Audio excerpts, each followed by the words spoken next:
as we fight to move our nation forward, Donald Trump intends to pull us back to the past.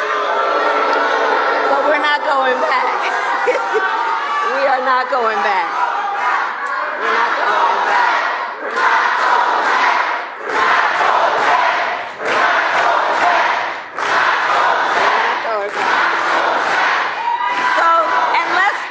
And we know what that would look like, right? So intends to pull us back, including back to a time before workers had the freedom to organize.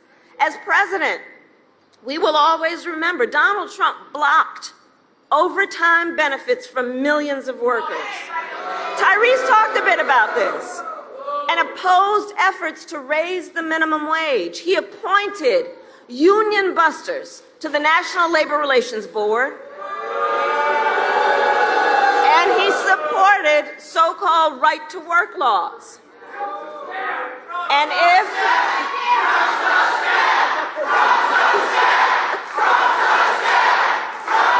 well, here's the thing. We have a choice here, right? And we're not going back, because we also know that if Donald Trump were reelected, he intends to give tax cuts to billionaires and big corporations. He intends to cut Social Security and Medicare.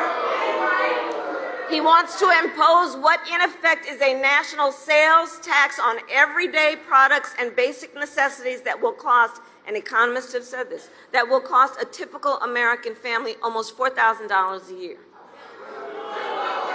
He wants to repeal the Affordable Care Act and take us back to a time in our country which most of us remember, when insurance companies, you remember, had the power to deny people coverage based on a pre-existing condition. Remember that?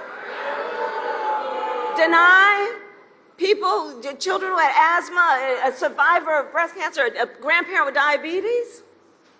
Look, America has tried those failed policies before, and they are failed policies.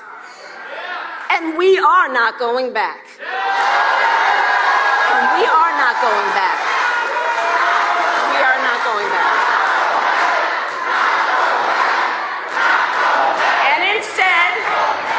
And instead, we fight for a future where no person has to go broke just because they got sick.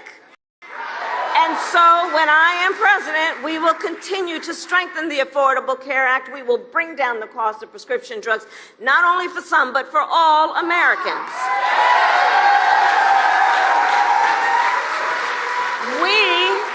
We fight for a future where every worker has the freedom to organize.